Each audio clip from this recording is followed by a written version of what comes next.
In section 3 of chapter 4, we're going to take a look at systems of linear equations and problem solving. So objective 1 is to solve problems modeled by two systems of equations. So in looking at this, we can use now two letters. So let's take a look at this and see what we have. It says America's consumption of red meat has decreased since 2000, while consumption of poultry has increased. Now we can model the decrease by this equation, and we can model the increase in poultry by this.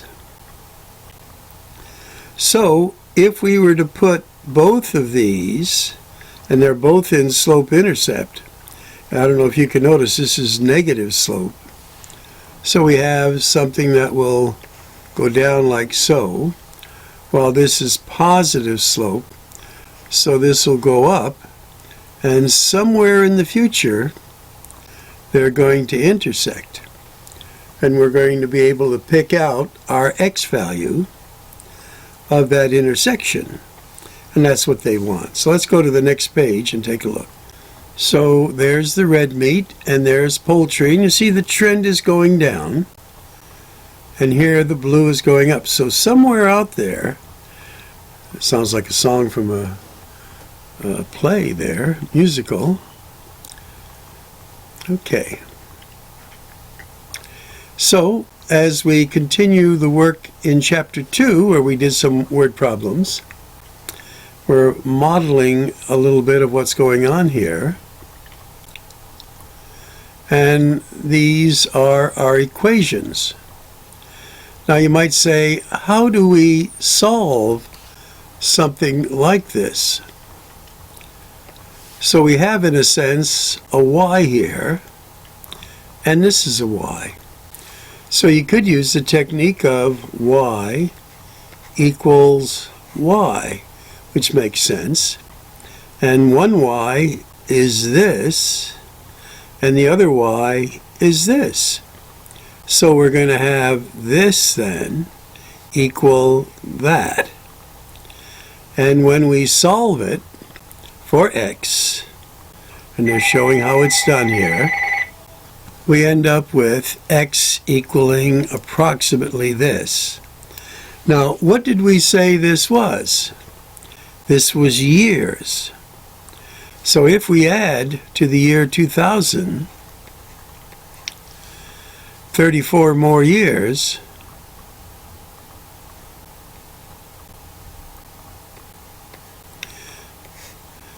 it's approximately 2034 that the amount of poultry used and the amount of red meat used would be equal.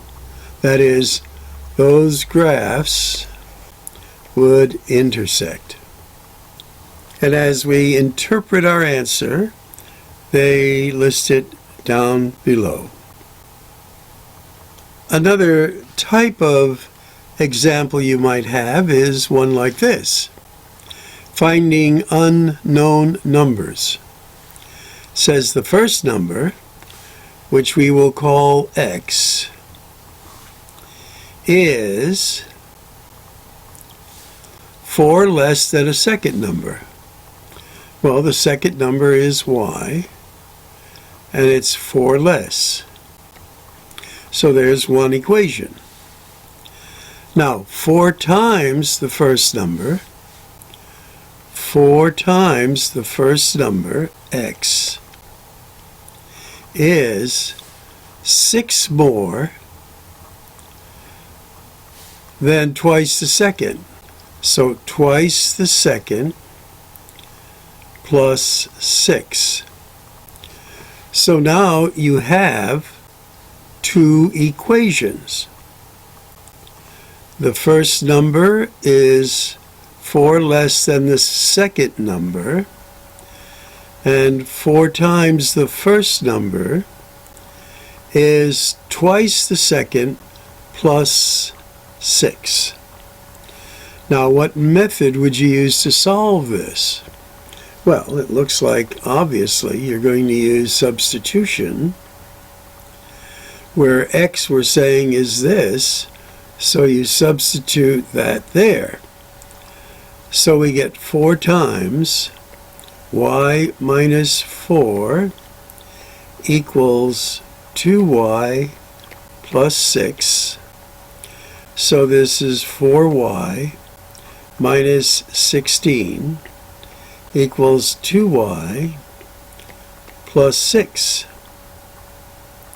So we subtract 2y from both sides. We add 16 to both sides and get 22. Divide both sides by 2.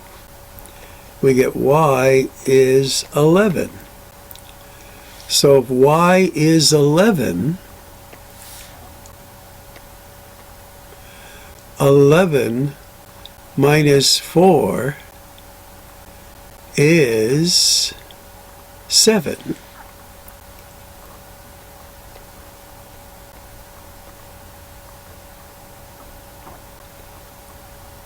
And there are our numbers, 7, 11. And in our textbook, they do take it step by step, showing you the details of it. And there are our numbers, 7, 11. Going on to the next page, example 3, finding the rate of speed. All right, 2 cars leave Indianapolis, one traveling east and the other west. After 3 hours, they are this many miles apart. If one car is traveling 5 miles per hour faster than the other, what is the speed of each? And they have a nice diagram here, and of course the text, which delineates what we're doing. As we mentioned in chapter 2, sometimes a little chart helps, and of course this is rate times time equals distance. We've used this before. So this is one car's rate times its time. That's its distance.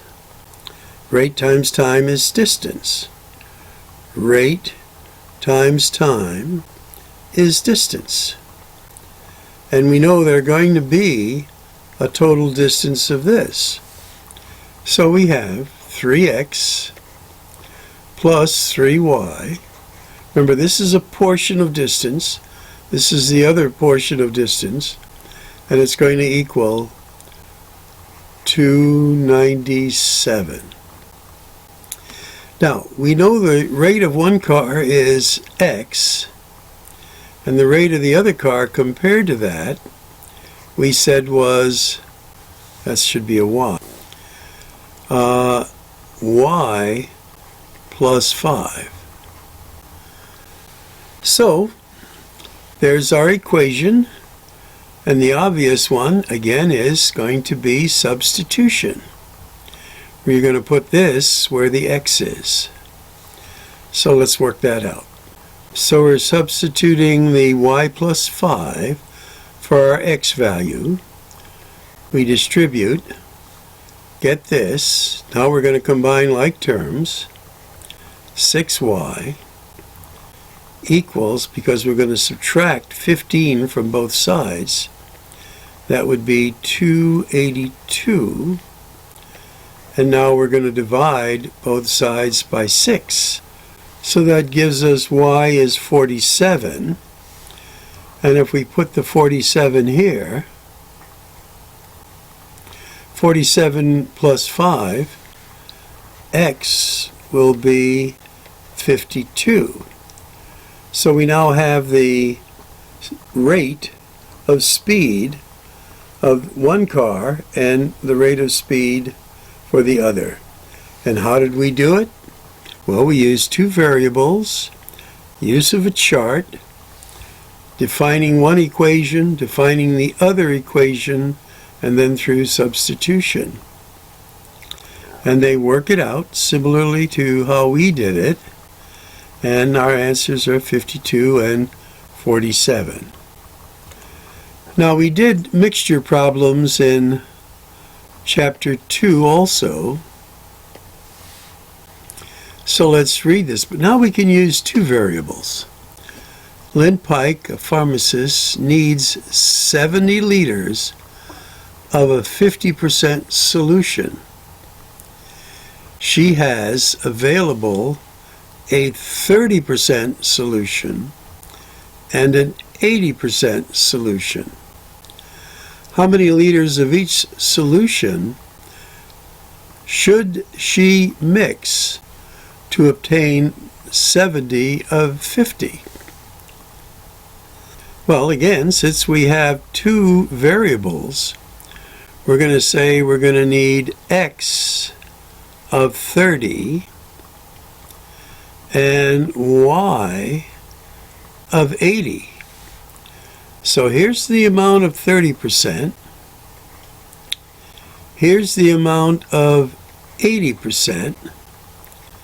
And our total amount will be 70. Now, what will our next equation be? Well, our 30% is 0.30 x plus 0.80 y is going to equal eventually 0.50. And now we already know what our total amount is. It's 70. So that's our equation. And you might say, well, how do we solve this? Well, I would think from Chapter 2, we're going to get rid of our decimals here.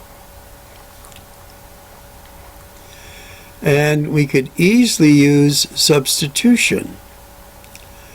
But I'm going to set this one up for elimination, just to show you we can do it that way too. So we'll take it in steps so you can follow it a little easier. This is the first equation up here. This is this equation with the decimals all gone. Now, if we wanted one of these to cancel out, and this one might be the easiest, we're going to multiply this equation, every term, by a negative 30. Because if this is a negative 30x, these will cancel out. So this is going to be a negative 30x. This is going to be a negative, and I'll clean that up, a negative 30y. Remember, I'm multiplying each term by 30, a negative 30. So this is going to be a negative 2100. So now I could have used substitution by solving for either x or y here, but I could also do it by elimination. So now these cancel out nicely, and here we're left with 50y once we add these up, and we're going to do this. So we divide 1400 by 50, and we get y is 28. So this is going to be 28. Now we subtract 28 from 70, and that gives you 42. So 42 of 30% 28 of 80% will give you 70 liters of 50%. And there is the method. So once again, we can say we're ending up with 70. That's what they want. So a portion of x and the portion of y of the 70 equals 70. And then we designate the x as 30%, the y is 80%, and we want a mixture of 50% of the total that we're going to end up with 70. And then the algebra works. You could have used substitution. We did elimination. Now you can also reference your textbook. They're showing this in great detail, even making a little picture here. And then eventually there is one equation, there is the other, and as you do it, you get y is 28, then you subtract the 28 from 70, and you get x is 42. And we've interpreted and given an answer statement. Now in example 5, they're looking for another thing we often do, and that is a break-even point. Here a manufacturing company recently purchased $3,000 worth of equipment to develop personalized stationery for its customers. Now the actual cost when they print up using the paper and things is $3 per unit, and they're going to sell it for $5.50. So they're wondering how many packages of this stationery that they sell for $5.50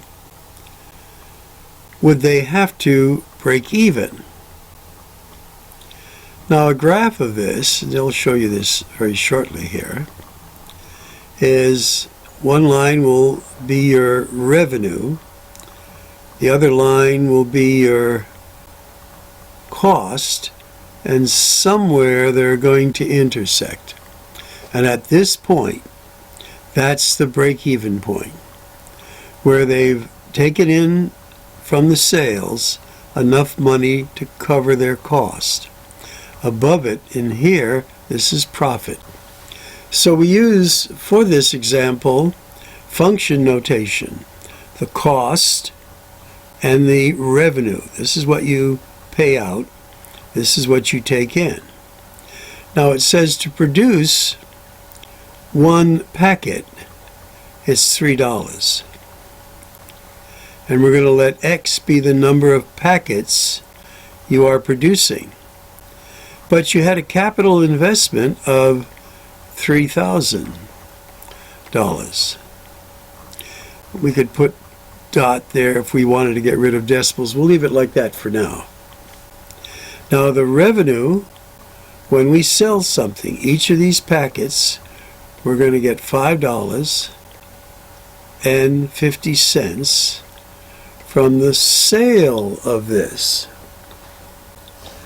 Now, if you remember, earlier we said that function notation can be replaced with a y. So here we have a case of y equals y, or 3.00x plus 3,000 equals 5.50x. So we want to find out how many units to break even. This would be our x value down here. So we solve this. This is sort of easy. Subtract $3 from both sides, so this is 250x. Now we're going to divide both sides by 250.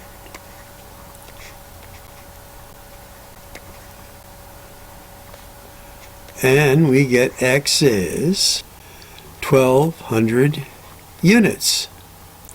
So what does that mean in our answer statement?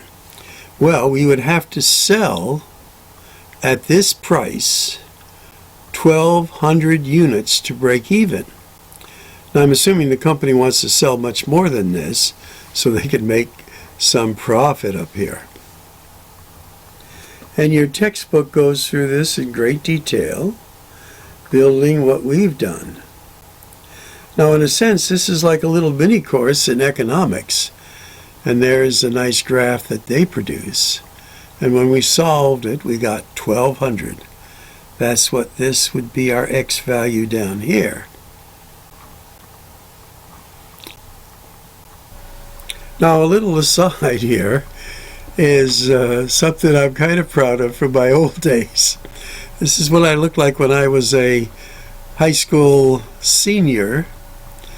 I won a Dale Carnegie Scholarship, and I was working with the Junior Achievement Company out of Bridgeport at the time.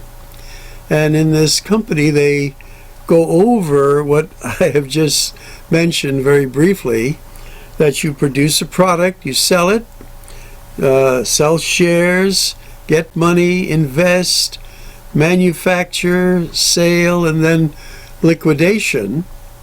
And our company did very well, and to recognize this, I was the president of the company in those days.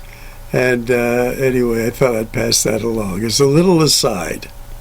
Now, in the textbook, they actually go into equations that have 3 variables. Well, we had skipped that in section 4.2. So this will end our little presentation. Again, we'll go over a couple of other kinds of problems you might run into, and we'll do that in the mini lecture part.